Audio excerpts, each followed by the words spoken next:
Olá, pessoal! Bom, nessa aula eu vou te ensinar sobre o ciclo folicular, anatomia e fisiologia. O que a gente precisa entender é que o folículo capilar, ele é um mini órgão. Então, quando a gente fala do folículo, a gente tem que pensar em toda a estrutura que tem ao redor do folículo. Assim como, por exemplo, num transplante de órgão, que existe toda aquela estrutura, helicóptero, precisa ser armazenado aquele órgão numa temperatura específica, com o folículo é a mesma coisa. Mas imagina que tudo isso numa estrutura bem pequenininha e bem delicada. Então, quando a gente começa a pensar nessa estrutura, em toda essa conformação ao redor do folículo, a gente sabe que o folículo existe a glândula écnina, que é a glândula produtora do próprio suor, que pode estar ligado diretamente à pele ou então diretamente ao folículo, a gente vai ver mais pra frente. A glândula sebácea, que é uma glândula anexada à estrutura folicular, que é responsável pela produção do sebo. A região do bulge, que não é uma anatomia específica, um ponto anatômico específico, e sim uma região, que é considerada uma região nobre do folículo, uma região em que há produção de células-tronco, então por isso até referenciando aqui para o transplante capilar, a gente tem que tomar um cuidado muito grande quando manipular essa região, de não apertar a região do bulge, que é considerada uma região nobre, uma região vital dessa estrutura. O músculo piloeretor, que é um músculo anexado à estrutura do folículo e responsável por ouriçar os pelinhos quando a gente sente arrepio, por exemplo.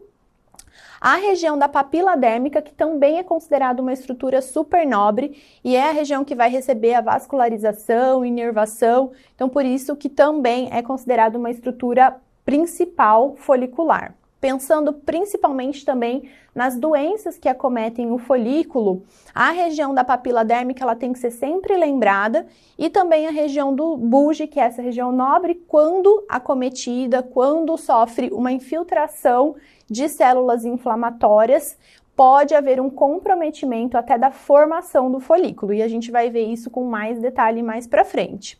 Pensando no folículo longitudinalmente, a gente tem o infundíbulo, que é justamente aquele orifício por onde saem os pelos, o istmo, que é uma região logo abaixo e super importante também nessas condições inflamatórias, por exemplo, alopécias cicatriciais, que é uma região que quando sofre inflamação vai haver comprometimento na produção de um fio novo. A região suprabulbar, que é logo acima do bulbo, como o próprio nome já diz, e a própria região do bulbo, que também tem uma atenção especial aqui quando a gente fala da alopécia areata, que é justamente o alvo ali de inflamação no caso dessa doença. E quando a gente fala no folículo como um todo, a gente tem que pensar que é uma estrutura completamente dinâmica e não estática. Então, tem várias coisas acontecendo ao mesmo tempo na estrutura do folículo, a produção do folículo ela não para e as fases também não. Só que tudo isso acontece de forma assincrônica, como a gente vai ver ali na parte do ciclo folicular. Falando um pouquinho da divisão das camadas do folículo, então imagina que a gente está cortando esse folículo e olhando ele transversalmente ali, nesse caso aqui longitudinalmente, mas imagina que é um corte dentro desse folículo. E a gente vai ver que tem várias estruturas da própria camada, como por exemplo a bainha radicular interna, a bainha radicular externa e a própria haste. Quando a gente fala de haste do fio, a gente está falando do próprio fio mesmo, que é aquela estrutura que a gente vê. A gente tem que lembrar que essa estrutura é uma estrutura morta, mas tudo aquilo que está ao redor do fio, que é a estrutura do folículo, é uma estrutura muito viva e muito importante. Aqui a gente consegue ver a anatomia da unidade folicular, ela real mesmo, ali nesse caso é um transplante capilar por técnica FUE. E a gente vê aqui os fios emergindo então da região do infundíbulo, a glândula sebácea, que é essa estrutura mais amarelada, que é um anexo aqui do próprio fio, do próprio folículo, a região do bulge, que a gente tem que tomar aquele cuidado para não manipular, e a região do bulbo, que a gente enxerga aqui mais escurecido. Bom, e aqui uma visão então com mais detalhes das camadas. A gente vai ter a bainha de tecido conjuntivo mais externo, a bainha radicular externa e a bainha radicular interna, que é dividido em cutícula da bainha radicular interna, a camada de Huxley, a camada de Henle e a camada complementar. E a estrutura da haste, que é dividida em cutícula, córtex e medula, que é a parte mais interna. Quando a gente pensar no acometimento das doenças cicatriciais, tudo que acomete mais a região do istmo vai se tornar uma doença cicatricial. E tudo que acomete a região mais profunda, que é uma estrutura dinâmica, não vai se tornar uma alopecia cicatricial, a não ser que essa inflamação ela seja tão intensa ao ponto de acometer a região do istmo e aí sim formando uma cicatriz. A bainha radicular interna, ela vai determinar o formato do fio, e a gente vai ver isso um pouco mais para frente na aula da Thalita. E a bainha radicular externa é o local de ação do minoxidil, minoxidil base e o minoxidil sulfato na forma ativa. A região da papila dérmica, que é considerada uma região supernobre, é onde se localizam os melanócitos e que é uma região onde justamente a alopecia areata atua. É uma região que também contém células tronco, uma das regiões mais nobres do folículo e também uma área onde vão atuar os fatores de crescimento que são importantes para a produção da medula. Existe uma teoria de que a glândula écrina ela pode ser conectada ao próprio folículo. Isso aqui é super importante quando, por exemplo, a gente realiza o transplante e a gente tem que tentar desprender essa região para que o folículo ele saia com mais facilidade. E lembrar que não só todas essas estruturas, como eu disse, algumas estruturas nobres, mas a gente também tem muita inervação ao redor do folículo. O couro cabeludo é uma região de extrema sensibilidade e principalmente quando a gente fala de algumas doenças inflamatórias, a gente tem uma sensibilidade aumentada. Então, por exemplo, a tricodínia, que é uma dor referida no couro cabeludo, ou uma ardência, ou até uma pinicação, que é muito referida, a gente tem que dar atenção quando o nosso paciente refere esse tipo de incômodo no couro cabeludo, lembrando que as doenças inflamatórias podem ativar toda essa parte nervosa do nosso couro cabeludo. E os folículos no couro cabeludo, eles se organizam em grupinhos. Então, os folículos, imagina, a gente olha assim o couro cabeludo, parece que os cabelos estão todos ali de forma aleatória. E na verdade não é assim. Os fios, eles se organizam em formas de folículos. Então no nosso couro cabeludo a gente vai ter folículo de 1 fio, de 2 fios, de 3 fios, de 4 fios. Quando a gente tem a presença de muitos folículos com mais de 5 fios, a gente tem que lembrar dos microtufos ou até dos tufos que só estão presentes nas doenças cicatriciais e não num couro cabeludo normal. Vamos lembrar lá da faculdade, quando a gente viu a parte da embriologia. Então, a gente tem que lembrar que o folículo ele é produzido lá quando ainda o bebezinho é um feto, antes dele nascer. Todos os folículos são produzidos antes do nascimento. Então, a gente tem o estágio 1, que é o estágio do placódio, que é aquela conformação de células ali aleatórias e não diferenciadas. Depois a gente vai ter a fase da organogênese mesmo, que aí aquele placódio ele começa a se diferenciar em um germe, que a gente chama, e depois a fase da citodiferenciação, e aí sim com a formação das estruturas foliculares que a gente conhece. E o início da formação dos folículos acontece em torno do 3º mês de gestação. Essa formação dos fios, ela tem um início crânio-caudal, então primeiro se formam os fios do couro cabeludo, depois das sobrancelhas, e o folículo, ele é o resultado de uma interação do neuroectoderma com o mesoderma.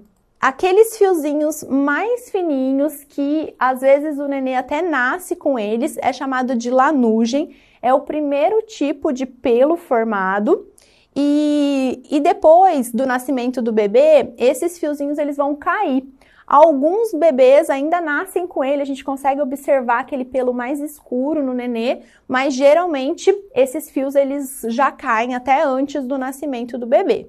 É importante a gente lembrar que o bebê ele já nasce com o número total de folículos pré-determinados, então não tem formação de folículos novos depois que o bebê nasce. E os requisitos básicos para que a gente desenvolva um folículo é a interação entre a epiderme e a mesoderme. Por isso que, para produzir um folículo, não tem uma dependência de um sistema nervoso central formado ou de um sistema hormonal específico. Isso é super importante quando a gente pensa lá na atuação das células tronco, que hoje está ficando muito em voga. A gente vai ter uma aula sobre isso, sobre células tronco, que a gente não necessita dessa passagem pelo sistema nervoso central. Então, por isso que as células tronco, elas conseguem atuar e produzir um fio novo sem ter essa interação com o sistema nervoso central. E quando a gente tem alguma disfunção genética, seja por mutação, a gente vai ter a consequência de uma alteração da via de sinalização entre o ectoderma e o mesênquima. E aí é o caso do surgimento das doenças, como por exemplo a displasia ectodérmica hipoidrótica, em que a gente vai ter um comprometimento na formação dessas estruturas originadas do ectoderma, como por exemplo os dentes, as glândulas sudoríparas e os cabelos e as unhas. Existe um privilégio imune folicular, então diferente da maioria dos órgãos, as células dos folículos, elas não possuem a expressão do complexo MHC, do complexo de histocompatibilidade. E por isso, o tecido folicular, ele é inibitório. Por isso, existe uma proteção contra inflamações no nosso couro cabeludo. Só que quando, por algum motivo, a gente tem a perda desse privilégio imune, a gente vai ter o surgimento de algumas doenças. E esse é uma das doenças mais conhecidas, justamente pela perda desse privilégio imune, é a alopecia areata. Várias coisas acontecendo ao mesmo tempo no folículo, e uma delas são as vias sinalizadoras. Essas vias, elas podem ser inibitórias, como elas podem ser estimuladoras para a formação dos fios. Uma das vias principais é a chamada via WNT-beta-catenina, que é uma via sinalizadora e estimuladora das células tronco. E ela é até uma via importante quando a gente pensa nos procedimentos, que é o caso do PRP, que a gente vai ter uma aula sobre isso. Então, até alguns procedimentos são responsáveis pela ativação dessa via, que é uma via estimuladora. E no nosso folículo, ao mesmo tempo que a gente tem vias que estimulam a produção do fio, a gente vai ter vias que vão inibir essa produção. Então, é como se a via WNT, beta-catenina, ela fosse uma via que estimula, ao mesmo tempo que a via de sinalização BMP, que é a proteína morfogenética óssea, é uma proteína inibitória. Então, juntos, enquanto uma estimula, depois a outra vai inibir. E é assim que o folículo ele sofre, ele vai passando de fases pelo ciclo folicular. Então, ele passa da fase anágena para a fase catágena e para a fase telógena, que a gente vai ver mais para frente. Então, só para resumir, a gente tem o lanugo, que é aquele primeiro fiozinho que a gente viu que aparece, que o bebê pode nascer peludinho ou não, ou já cai antes do nascimento.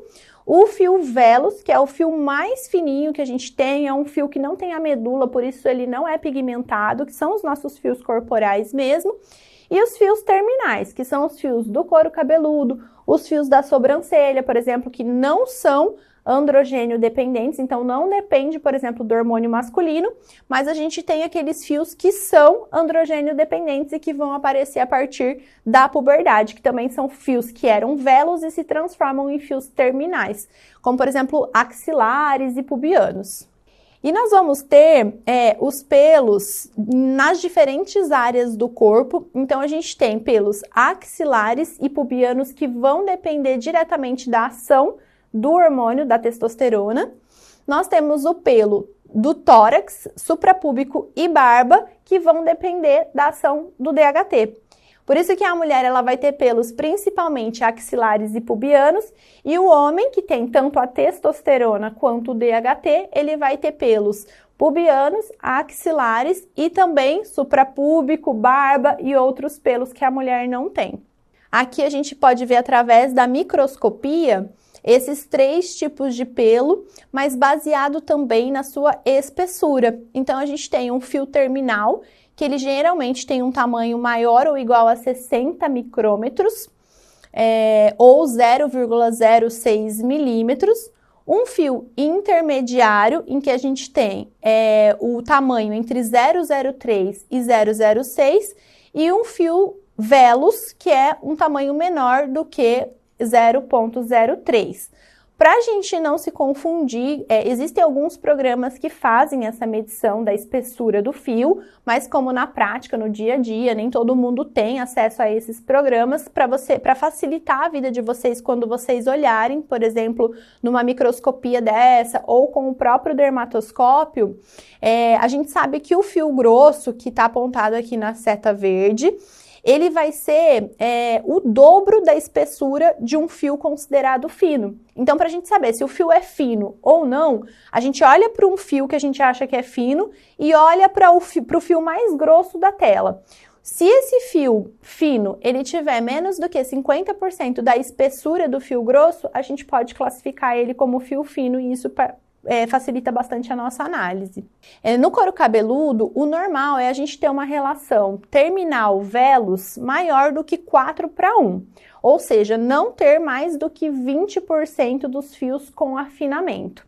Se naquela imagem a gente começa a ter uma inversão dessa relação ou um aumento da relação dos fios velos, mais fios finos do que fios terminais, a gente tem que começar a pensar nas condições que fazem o afinamento do fio, e uma delas é a alopecia androgenética.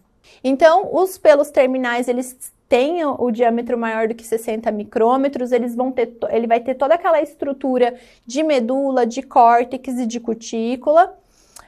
Na puberdade, há o surgimento de fios terminais em áreas como barba, axila e genitais, como a gente comentou, e na alopecia androgenética, os fios terminais eles se transformam em velos.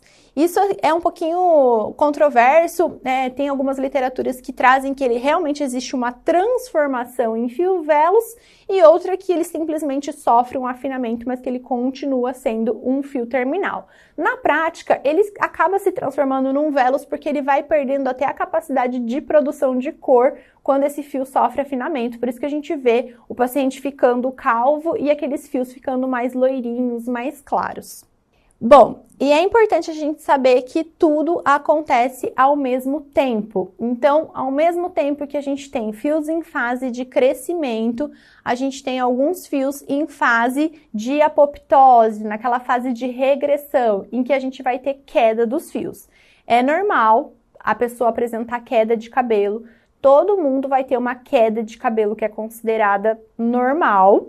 Porém, a gente não perde todos os fios ao mesmo tempo. E por que que isso não acontece? Da mesma forma que existem alguns animais, por exemplo, que fazem troca de pelagem, ficam completamente sem pelos e depois voltam a ter pelos, com a gente isso não acontece. E por quê? Porque os nossos fios, eles estão em fases diferentes.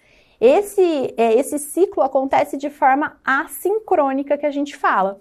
Então, 90% dos nossos fios estão em fase anágena, que é aquela fase de crescimento. Essa fase anágena, ela vai ser dividida em fase anágena 1, 2, 3, 4, 5, 6. Depois disso, esse fio ele começa a regredir, então ele começa a entrar numa apoptose, numa morte programada, ou seja, ele vai morrer, mas intencionalmente ele precisa passar por essa fase, e depois ele entra na fase telógena, e aí ele vai sofrer a queda para a formação de um novo fio. Ao mesmo tempo que ele cai, um fio novo já começa a ser produzido. A parte superior do folículo, do pelo, ela é fixa. Então, é uma parte que ela não vai ser dinâmica, ela não vai sofrer modificações e ela não vai sofrer morte. Já a parte inferior do folículo é uma parte dinâmica. Então, a gente vê aqui essa estrutura aqui toda mais superficial do folículo, ela é uma estrutura fixa, então ela não vai morrer. Agora, essa estrutura, que ela é mais inferior, ela é uma estrutura dinâmica e que vai sofrer apoptose, vai sofrer involução para ser produzido um fio novo. E por que que isso é importante mais uma vez? Como essa parte ela é fixa, então ela não vai se renovar, ela não tem capacidade de se regenerar. Por isso que quando existe uma inflamação no folículo que acomete justamente essa parte que é considerada nobre, a gente tem o surgimento das alopécias cicatriciais, ou seja, a gente não tem a renovação de um fio novo, nem a possibilidade de surgir um fio novo depois que essa parte morreu. E falando um pouquinho do ciclo capilar, então, tem 4 principais fases que compõem o ciclo capilar. A fase anágena, que é a fase de maior duração, que é a fase de crescimento, é uma fase que é determinada geneticamente. Então, como que a gente sabe disso? Por exemplo, se o paciente chegar para você e te falar, doutora, meu cabelo não está crescendo, meu cabelo não cresce. A primeira coisa que você tem que perguntar para ele é até qual comprimento que o seu cabelo cresce. Ele vai te falar, cresce mais ou menos até aqui. Aí você vai perguntar, mas esse cabelo, ele já cresceu mais do que esse comprimento? Porque se ele te falar, não, doutora, eu sempre tive o cabelo aqui, nunca passou disso. Então aí você tem que falar, olha, por que isso acontece? Seu caso é normal. Isso acontece porque o comprimento do seu fio, ele é determinado geneticamente. Então, algumas pessoas, elas vão ter a duração da fase anágena, por exemplo, de 3 anos, então vão ter um certo comprimento do fio, enquanto outras vão ter a duração de 5 anos até 8 anos, por exemplo, que são aquelas pessoas que conseguem ter o cabelo bem comprido. Então, ter o cabelo do comprimento que você quer não é só uma escolha, pode ser que seja a sua genética. Então, isso é importante você ter conhecimento. Agora, isso é diferente de quando, por exemplo, o paciente fala, olha, o meu fio crescia até, por exemplo, a região da cintura e hoje ele não cresce mais, ele cresce só até o ombro. Aí é que a gente tem que acender o alerta de que pode estar havendo alguma alteração nessa fase anágena. Depois da fase anágena, a gente tem a fase catágena, que ela pode ter a duração de 2 a 4 semanas e é a fase em que começa a haver uma apoptose ali da região do bulbo. É o início da queratinização bulbar, aquela região que eu falei justamente que é a região dinâmica que vai sofrer apoptose programada, morte programada. E a fase telógena, que tem a duração de 3 meses, e aí a gente vai ter uma queratinização completa desse bulbo, e é a fase em que o fio vai soltar. Então, quando a gente passa a mão no cabelo e vem aquele fio é para ser um fio telógeno, um fio que já ia cair, e ele está se soltando. Existe aquela quantidade normal e existe aquela quantidade exacerbada, que aí entra o caso do eflúvio telógeno que a gente vai ver mais pra frente. Então, uma queda que está além do normal. E logo em seguida, o folículo ele entra numa fase que a gente chama de fase de repouso, que é chamada fase quenógena. É uma fase em que o folículo ele fica hibernando para produção de um novo fio. Quando essa fase está aumentada, também pode existir uma condição, como por exemplo a alopecia androgenética, principalmente a feminina, em que a gente tem um aumento na duração dessa fase quenógena. Aqui, microscopicamente, então, a histologia dos fios, o fio do tipo velos, ele vai ser diferente, por exemplo, de um folículo tenógeno, de um folículo que está em fase anágena, de folículos terminais. Então, a gente consegue reconhecer isso também quando a gente pede uma biópsia e uma avaliação anatomopatológica, a gente consegue saber se existe inflamação nessa região e se a quantidade, por exemplo, de fio velos está aumentado em relação aos folículos terminais. E assim como a gente tem uma variação da fase anágena para a fase telógena, para a fase catágena, e tudo isso acontecendo ao mesmo tempo, nós também temos variações da duração da fase anágena de acordo com cada área do nosso corpo. Então, por exemplo, no couro cabeludo, a gente vai ter a duração de 2 a 8 anos ou 3 a 5 anos, dependendo da referência. Já na região da barba, a gente vai ter a duração em torno de 12 meses. Então, a fase anágena na barba, ela dura em torno de 1 ano.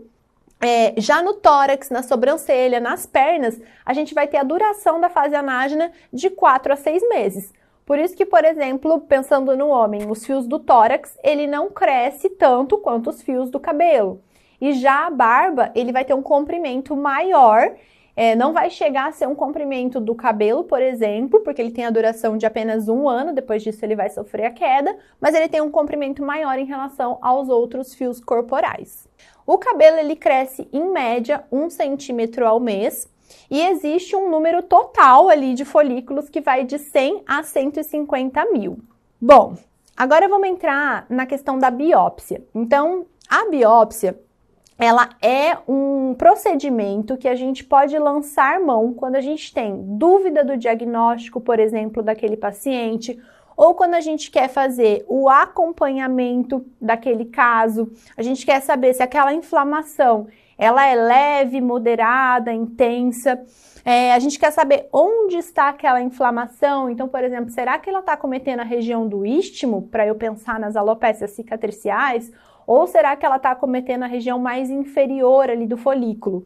Então, a biópsia é um procedimento que nos ajuda, é complementar ali durante a nossa avaliação, a nossa consulta tricológica. Eu, na prática, faço muita biópsia de couro cabeludo, eu acho que ajuda muito, tanto, por exemplo, na indicação, quando você tem dúvida se aquele caso é uma cicatricial ou não, porque a gente sabe que nem sempre é fácil fazer o diagnóstico, ou, por exemplo, entre duas condições que também é bem comum, que é um diagnóstico diferencial, que é a alopecia androgenética ou o eflúvio telógeno crônico, que a gente vai ver mais pra frente. Então, é um procedimento que nos auxilia muito.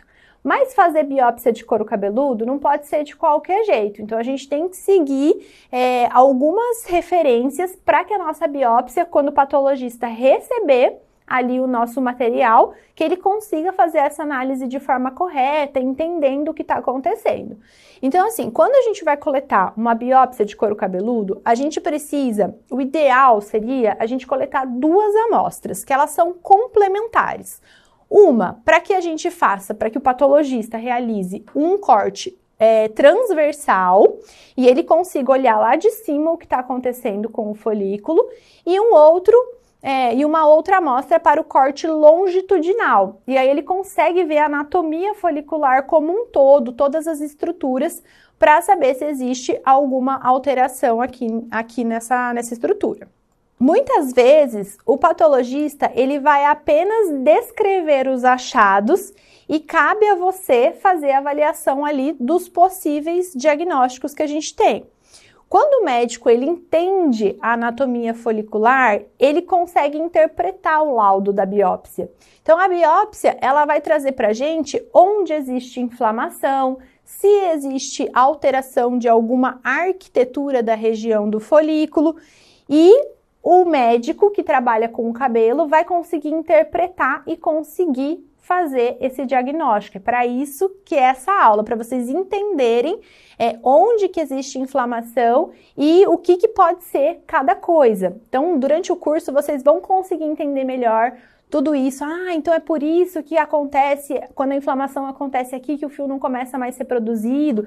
Então a descrição é assim, e é isso que a gente vai entregar, para vocês entenderem e poderem interpretar todo aquele laudo sozinhos. A região do istmo, por exemplo, a gente tem que sempre lembrar das alopécias cicatriciais. Lembrando novamente que é uma região que ela é fixa, então ela não vai ser dinâmica, não vai sofrer alterações como acontece na região mais inferior, que é a região do bulbo.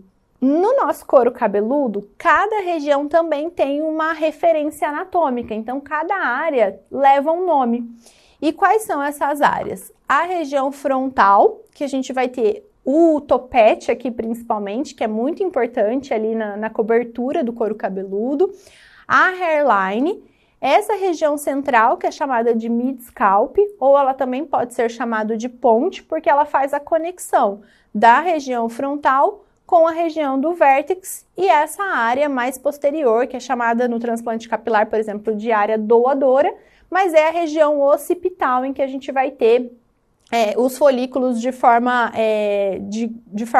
maior espessura naquela área. Bom, só para trazer um pouquinho para vocês a questão da nomenclatura, para que vocês chamem cada coisa com o seu nome. Então, o folículo piloso, ele vai ser o menor órgão humano. O folículo, ele é capaz de produzir um único fio. Quando a gente fala dessa estrutura, por exemplo, em que a gente tem 3 folículos, a gente chama de unidade folicular. Então, a unidade folicular ela vai ser um conjunto de folículos. E o normal é a pessoa possuir até 5 folículos em uma unidade folicular. Como a gente falou, quando começa a aparecer unidades foliculares com mais de 5 folículos, com 6, 7, a gente tem que pensar nas doenças cicatriciais. Isso é bem comum, isso é chamado de tufos e é comum, por exemplo, numa situação como a decalvante, abscedante, a própria FAPD pode ter alguns microtufos e a gente vai trazer isso mais para frente para que vocês possam entender. Quando a gente fala de densidade capilar, a gente está falando do número de fios por centímetro quadrado. E densidade folicular seria o número de unidades foliculares por centímetro quadrado.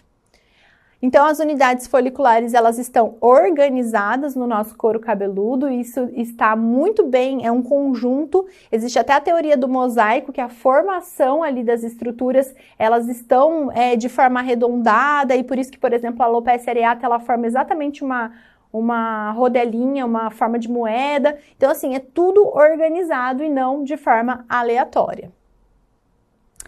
Em resumo, pessoal, o folículo, a unidade folicular, o folículo como um todo é uma estrutura extremamente complexa. A gente ainda tem muita coisa para descobrir em relação a ele, por exemplo, de onde vêm essas inflamações que acontecem no couro cabeludo. Muita coisa nova tem surgido por aí, como por exemplo as células tronco, que podem ser retiradas do próprio folículo. Então ainda tem muita coisa para se descobrir, tudo relacionado ao cabelo ainda é extremamente novo, muitas doenças novas surgindo. E a verdade é que quem começar a trabalhar com tricologia tem um oceano azul para explorar, porque existe muita coisa nova, muitas possibilidades, tanto de tratamentos que o paciente pode fazer, que você pode trazer esse benefício para ele, mas também procedimentos em consultório que auxiliam muito nessa recuperação capilar. E querendo ou não, trabalhar com cabelo é trabalhar com autoestima. Então, essa possibilidade de poder melhorar e ajudar a qualidade de vida da pessoa, que quem está perdendo o cabelo sofre muito, e esse seu paciente ele vai vir para você te pedindo ajuda, e é muito importante que a gente entenda cada estrutura dessa para que a gente possa entrar com o tratamento certo e não fazer besteira por aí, como a gente vê muitos profissionais tratando uma condição que nunca vai responder, por exemplo, a vitaminas, e entrando com vitaminas. Então, existe um momento de entrar com a vitamina específica? Existe. Mas nesse curso vocês vão conseguir entender qual é esse momento e quais são as medicações que a gente pode lançar a mão para trazer esse benefício para o nosso paciente. Bom, pessoal, eu espero que vocês tenham gostado dessa aula e até a próxima aula.